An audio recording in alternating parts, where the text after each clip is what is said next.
श्री स्वामी समर्थ मैत्रिणींनो, बऱ्याच काळानंतर अंगारकी योग जुळून येत आहे, जो खूप दुर्मिळ असा योग आहे, जो तुमच्या आयुष्यातील सर्व अडथळे दूर करू शकतो। म्हणून गणपती बाप्पाला प्रसन्न करण्यासाठी आणि संकटातून मुक्ती मिळवण्यासाठी नेमकं या दिवशी काय करावं, हे आज आपण या व्हिडिओमध्ये जाणून घेणार आहोत।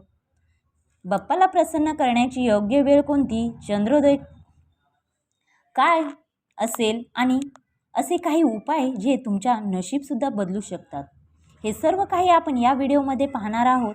तर हा व्हिडिओ शेवटपर्यंत पहा, स्किप न करता। माझ्या व्हिडिओवर नवीन असाल तर लगेच सबस्क्राईब व लाईक शेअर करायला विसरू नका व बेल आयकॉन बटन लगेच प्रेस करा। चला तर मग वेळ न घालवता आपण व्हिडिओला सुरुवात करू। त्याचबरोबर शेवटचा उपाय मंगळ दोषासाठी अत्यंत प्रभावी असा असणारा हा उपाय आहे। संकष्ट चतुर्थी मंगळवारी येते तेव्हा तिला अंगारकी चतुर्थी असं देखील म्हणतात। शास्त्रात असं म्हटलं जातं की या दिवशी केलेले व्रत हे पूर्ण वर्षाच्या 24 चतुर्थीच्या व्रता इतके फळ देते। म्हणजे कसे बघा, एक दिवसाची भक्ती आणि वर्षभराचे आशीर्वाद। मग 5 मे रोजी पहाटे 5:24 चतुर्थी तिथीची सुरुवात होणार आहे व 6 मे रोजी सकाळी 7:51 ही चतुर्थ तिथी समाप्त होणार आहे व उदय तिथीनुसार 5 मे रोजी मंगळवारीच अंगारकी चतुर्थी योग जुळून येत आहे।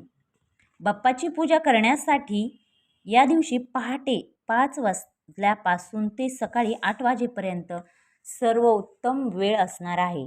यावेळी अमृतकाळ असल्याने तुमची प्रार्थना थेट बाप्पांपर्यंत पोहोचते। म्हणून या दिवशी लवकर स्नान करून शुद्ध वस्त्र परिधान करून बाप्पाला शेंदूर आणि अक्षदा अर्पण कराव्यात।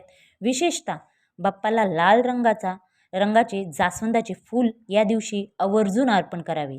त्याचबरोबर 21 दुर्वांची जुडी अर्पण करावी आणि ओम गणपते नम या मंत्राचा जप करावा। दुर्वा अर्पण केल्याशिवाय गणपती बाप्पांची पूजा पूर्ण होत नाही, लक्षात असू द्या। म्हणून बाप्पांना दुर्वा आवर्जून आणि अर्पण कराव्यात।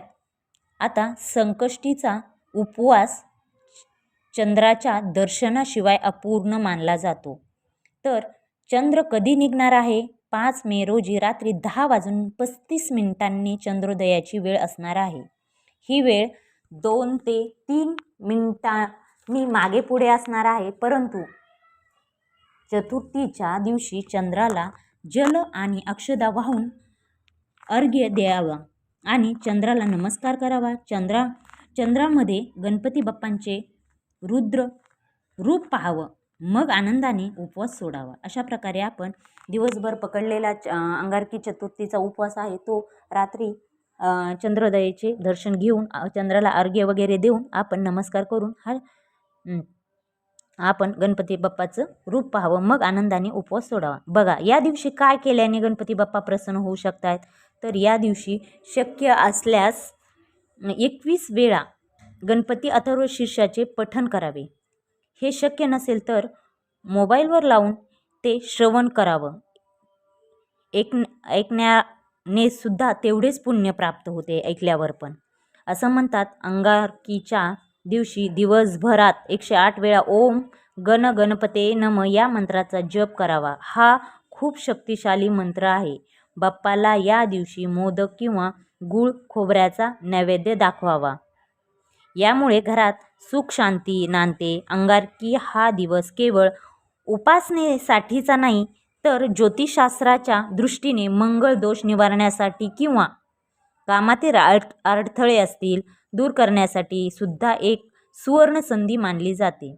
जर तुमच्या पत्रिकेत मंगळ भारी असेल, तर विवाहासाठी अडचणी येत असतील किंवा जमीन जुमल्यांचे वाद असतील किंवा कामात अडथळे येत असतील, तर या दिवशी तुम्ही काही उपाय करू शकतात। या दिवशी काय करावं, तर बाप्पांना या दिवशी लाल चंदनाची उटी लावावी किंवा गंध अर्पण करावा। लाल रंग मंगळचा आहे। चंदन हे शीतलता देणार आहे, त्यामुळे मंगळचा उग्र स्वभाव यामुळे शांत होतो आणि व्यक्तीच्या स्वभावातील चिडचिडेपणासुद्धा कमी होतो. यामुळे निर्णय घ्यायला मदत मिळते. जर पत्रिकेत मंगळदोष असेल तर लाल रंगाच्या चंदनाच्या माळेवर, जी माळ आहे त्याच्यावर, ज्याला रक्तचंदनाची माळ म्हणतात, त्याच्यावर, त्या माळेवर ओम गण गणपते नम या मंत्राचा जप करावा. रक्तचंदनाच्या माळेने केलेल्या या जपाने अनेक पटीने लाभ मिळतो असं सांगितलं आहे. शिवाय या दिवशी बाप्पाला लाल जास्वंदाच्या फुलाचे 21 फूल अर्पण करावे किंवा लाल रंगाचा वस्त्र अर्पण करावं. अंगारकीच्या दिवशी लाल मसूर डाळ किंवा गूळ दान करावं. अत्यंत फलदायी मानलं जाते. या अंगारकीला तुम्ही हे करू शकताय. कारण ज्योतिषशास्त्रानुसार गणपती बाप्पा हे मंगळ ग्रहाचे अधिपती म्हणजे स्वामी आहे. अंगारकी हे मंगळ ग्रहाचेच एक स्वामी आहे. अंगारकी हे मंगळ ग्रहाचेच एक नाव आहे. जेव्हा चतुर्थी मंगळवारी येते तेव्हा मंगळ ग्रहाची ऊर्जा गणपती बाप्पांचे आशीर्वाद एकाच वेळी प्राप्त होतात असं म्हणतात. त्यामुळे कुंडलीतील मंगळचा नकारात्मकतेचा प्रभाव कमी होण्यासाठी मदत मिळते. म्हणून अंगारकीलाच आपण हे उपाय करून पाहावे. शिवाय ज्यांच्यावर कर्ज आहे, कर्जाचा डोंगर आहे, तर मंगळ खराब असल्यामुळे कर्ज आहे, खूप कर्ज आहे, म्हणून त्यांनी या दिवशी ऋणहर्ता श्री गणेश स्तोत्राचा 11 वेळा पठण करावं. यामुळे आर्थिक अडचणी दूर होऊन कर्जमुक्तीचे मार्ग मोकळे होतात. जर तुमच्या कोणत्याही कामात अगदी शेवटच्या क्षणी अडथळे निर्माण होत असतील, खूप काम होत आले आणि शेवटच्या क्षणीच तुमचे अडथळे निर्माण होतं, तर नक्की तुम्ही या अंगारकी चतुर्थीला शेवटच्या क्षणी ते बिघडत असतील ते कामं, तर अंगारकीला काही विधी आवर्जून करा. जसे की बाप्पांच्या डोक्यावर 21 दुर्वा अर्पण कराव्यात.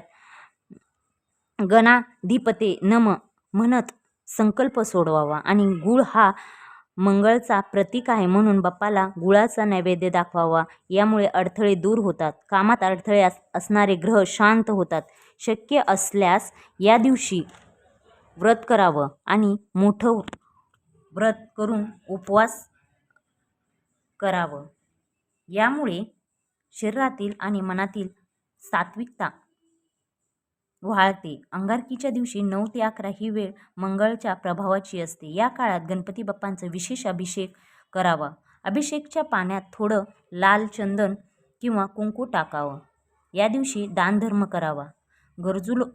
गरजू व्यक्तींना अन्नदान करावे आणि गुळाचे पदार्थ दान द्यावे. रात्री चंद्राला अर्घ्य देताना त्यात थोडे लाल फूल अक्षदा टाकून चंद्राला अर्घ्य द्यावे. मंगळ दोष असणाऱ्यांनी या दिवशी शांत राहून लाल रंगाच्या वस्तूंचा वापर करून गणपती बाप्पांच्या चरणी शरण जाऊन प्रार्थना करावी. यामुळे ग्रह व पत्रिकेतील पीडा नक्कीच कमी होईल. अशा प्रकारे तुम्ही या अंगारकी चतुर्थीला तुम्ही हे उपाय नक्की करा. तुम्हाला 100% याचा अनुभव येईल. अशा प्रकारे तुम्हाला जर माझा हा व्हिडिओ आवडला असेल तर नक्की लाईक करा, शेअर करा, सबस्क्राईब करा आणि बेल आयकॉन बटन प्रेस करायला विसरू नका.